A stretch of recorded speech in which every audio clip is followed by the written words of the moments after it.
Listen, just one more thing. Hello there. Welcome to my review of Season 8, Episode 4 of Columbo, Grand Deceptions. First broadcast on the 1st of May 1989 on ABC. It was directed by returning director Sam Wanamaker and written by veteran TV writer Cy Salkowitz. The episode opens in a field of miniature Civil War soldier figures in a battle recreation. A man places new figures into the scene. This is Frank Braley, played by Robert Foxworth. He finishes and leaves his modest home, locking it behind him, only to reveal that this is a pool house on the grounds of a much bigger home. He speaks to a man cleaning the pool, who he addresses as Corporal, and they discuss how he is still waiting for figures to arrive, and how this isn't his home, it's the home of a general, and they are getting the place ready for him. We then see Braley in his army uniform, giving a speech to some recruits. But this doesn't look like a formal army, as the uniforms aren't quite right, and all the cadets are in slightly different uniforms. In a conversation with Sergeant Major Lester Keegan, we find out this is some kind of foundation the unnamed general runs, and Braley works for him.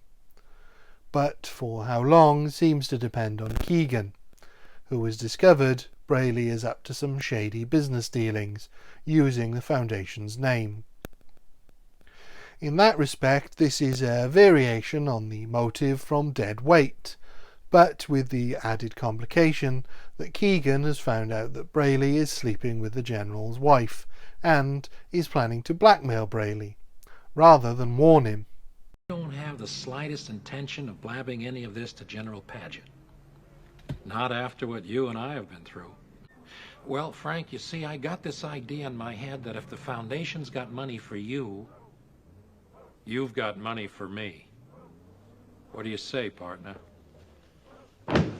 The setup here is a little complicated, with a few different things going on, but if you pay attention it's not too hard to keep up, and all you really need to know at this point is that Braley is being blackmailed by Keegan, which probably means Keegan is not long for this world. We then cut to the first Foundation for American Thought. I wonder if it's ever shortened to FAT. Either way, it has one of those names that seems too benevolent to not be evil. Anyway, inside, the General Paget, played by returning actor Stephen Elliott, is giving a talk alongside the Corporal from the pool, Braley, and the General's wife, Jenny, played by Janet Alba. We then see Braley in bed with Jenny, just in case you haven't been paying attention. Then cut to the cadets of this paramilitary foundation on manoeuvres, led by Keegan. He explains the rules of these war games, and to avoid the white-painted circles which represent mortar fire and could blow up at any time. Feels like that information will come in useful. We then cut between these war games and a dinner party being held for the General, where Braley has excused himself to set up the General's miniature display. But, as he's already set this up, this is to be used as a cover to enact his murder scheme. Dressed all in black, he stabs Keegan as he's checking on the explosives, then dumps Keegan's body on a particularly large white-painted square, hoping the explosion covers the murder. He then heads back to the party, having dumped his black outfit, just in time to reveal the battle scene. It's a pretty clever setup. If the explosion destroys the knife wound enough, it will look as if he's killed in a tragic accident. The question is, what mistakes has Braley made for Columbo to pick up on? Out of the 4 episodes so far, this one feels the most like the setup of an old episode, with elements of dead weight, as I mentioned, as well as by dawn's early light and candidate for crime. The next day, Columbo arrives at the crime scene to be greeted by Brayley, who is shocked to discover Columbo is a homicide detective, because it was supposed to look like an accident. But there are a few things bothering Columbo. Why was Keegan there an hour after he said he was leaving? Thankfully, like the best suspects, Brayley is there to give an explanation and to offer an unasked-for alibi. No, I'm afraid I was at a dinner party for General Paget. Right. This must make Columbo quite nostalgic, as he's being handed everything here on a plate. Columbo tells Brayley they'll have to put it down as an accident, and Brayley goes to leave. But then a cop finds what Columbo has been searching for, Keegan's torch, some distance from the body, and then notices Keegan has leaves under his collar, indicating he was dragged. Brayley tries to ignore this and returns to the Foundation base, where he notices mud from the shoes he wore when he did the murder. He rushes to clear it up, but Columbo is already there, and it turns out it was him that left the mess. He's up to his old tricks. Columbo then interviews some of the cadets, and this is entirely the opportunity for humour, as he speaks to one slightly unhinged cadet after another. Now maybe you don't care, but they ain't getting me and they ain't getting mine. Right. You mean you've been to these places before? Little bit, sir. Taylor Point, South Carolina. Westerville, Arizona. Squeaks Ridge, Pennsylvania. Centerburg, North Dakota. High Bluff, Nevada. Tannerstown, Oklahoma. Forge Bend, Kentucky. Then last year, sir, I got into Blast Cap, Georgia. Deal, Montana. Murphytown. Giving him the picture that these are not the best and the brightest. His responses are absolutely spot on. He then moves on to the Foundation itself and has a poke around before speaking with Brayley again. Brayley attempts to show off in front of Columbo, or at the least is just a natural show-off, and Brayley admits the paramilitary part of the organisation is basically a scam for men who want to play army. Some of our people here call the training operation our bargain basement boutique. Still, the fees help finance our foundation work. For the rest of it, we depend on donations. Columbo has discovered that it looks like Keegan was looking for other jobs and then suddenly stopped looking, as if he found a new job, or at least a new source of income. He then asks Brayley about the leaves he found under Keegan's collar, which Brayley says was probably caused by the explosion, which Columbo obviously knows isn't true, but the fact that Brayley would offer this suggestion rather than the possibility Keegan was in fact murdered makes him look very guilty. Columbo then pays a visit to Paget, and we get another appearance from Dog. He's greeted by Jenny, who admires his car before taking him to see the General. He and Columbo bond over the Civil War scene of the Battle of Cemetery Ridge, which Columbo knows all about because it involved shoes. There was a shoe factory in Gettysburg. If General Lee hadn't needed shoes for his men, there may never have been a Battle of Gettysburg.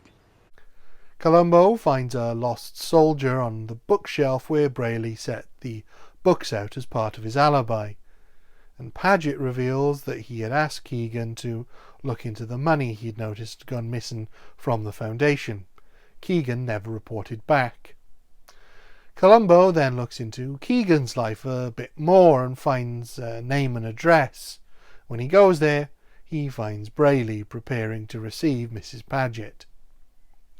Brayley tries to get rid of Columbo, but there are better men than Brayley that have tried and failed to hurry the lieutenant. Columbo reveals they did a second autopsy and found a stab wound. It's definitely murder. As he reveals this, Brayley notices Mrs. Paget arrive and starts to panic, but luckily for him, she sees Columbo's car and leaves. Columbo makes an excuse to use Brayley's bathroom and goes snooping, finding a very feminine toothbrush in the very manly cabinet. That evening he speaks with Jenny Paget and heavily implies he knows about the affair, which he doesn't care about. He's just trying to find out if she was involved in the murder, and if not, can he use this to catch Brayley. Unfortunately, she's not a lot of use, but he is convinced of her innocence. He then goes to see the General and tells him Keegan was murdered, and asks to see the report Brayley gave him, presumably entirely fictitious, to hide his embezzling. The Special Projects Fund is discretionary, and I wasn't aware of that until recently. When you deal with other people's discretion, that leaves a hole for the devil to pop up. And I think perhaps he's already poked his nose out. What's really nice about this scene is how delicate Elliot plays it. He's clearly a proud military man, a genius on the battlefield who in civilian life has been cheated, and it makes him feel like a failure as he retreats to his conservatory. A retreat he never had to make in the army.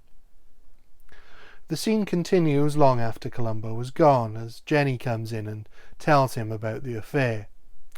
It's such a heartbreaking and beautifully played scene between the two, one that might seem a little out of place in a Columbo episode, but adds depth to the supporting characters in a way I wish I'd seen more of in the 90-minute episodes. By contrast, this wonderfully written scene gives way to a very odd exchange between Columbo and the military intelligence officer that helped Keegan at Keegan's funeral. It's sort of played for laughs, and as we don't find out exactly what they discussed, but Columbo does, we get another scene straight afterwards at the Foundation, also partially played for laughs, and definitely inspired by the court jester. The vessel with the pestle. Yes, but you don't want the vessel with the pestle. You want the chalice from the palace. I don't want the vessel with the pestle. I want the chalice from the what? The chalice from the palace. It's a little crystal chalice with the figure of a palace. Does the chalice from the palace have the pellet with the poison? No, the pellet with the poison's in the vessel with the pestle. What do you think? Well, the old report was in the red holder. So the red letters on the gray cover must be the old report. Where Columbo gets Unless it was the the real gray report cover and the green by one. accident. These two scenes, furthering the plot while giving us very little information, are not very well crafted and really could have done with some rewriting to feel more organic. I'm never a fan of Columbo receiving vital clues by accident. When it's done as poorly as this, it's particularly obvious. General Paget confronts Brayley with the real report, and Brayley threatens that it also implicates Paget in wrongdoing. Oh, and he says he's the one having the affair with Jenny just to rub salt into the wounds, but also meaning that he killed Keegan for nothing, as the information he was trying to hide has been entirely revealed by the investigation into Keegan's murder. It's a piece of dramatic irony worthy of a Greek tragedy, as he essentially blackmails Paget into remaining silent. As Brayley goes to collect a copy of the report, he encounters Columbo, who is ready to catch Brayley. He explains Brayley's alibi is pretty perfect, and in a rare moment reveals that this is a murderer he doesn't like. He goes on to say the alibi is perfect, except that if the soldiers were set out in the evening and the books arrived earlier in the day rather than the other way around, why don't the books fit into the box they were supposedly delivered in? Well, sir, no matter how many times I tried to pack them, it always came out the same. It do fit in the box these soldiers were supposed to be in. The books were delivered here in the evening in that box marked soldiers, and this box, the one marked books. I'd say this box had to have the soldiers. Giving Brayley no alibi, meaning he now has means, motive, and opportunity to have killed Keegan, which Brayley then confesses to, and Columbo lets Brayley know he first suspected him when he saw him clearing up the mud. We end on a neat shot of a little Columbo on the miniature battlefield. Here it is. This is a very strong episode in the new series, very reminiscent of the original series, but with an extra element of character development that I really enjoyed. It's not perfect. I could have done without the 2 comedy scenes I mentioned, as they don't actually really help Columbo catch Brayley, just tie up some loose ends. And I'm not quite sure the gotcha is strong enough to really catch Brayley. Certainly not for him to immediately confess.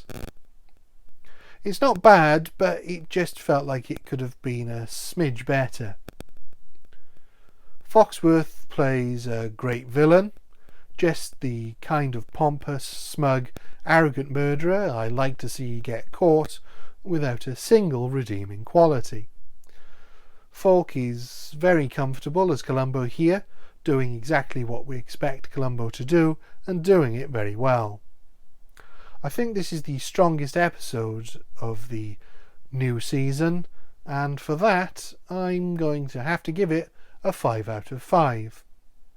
Thank you. Goodbye.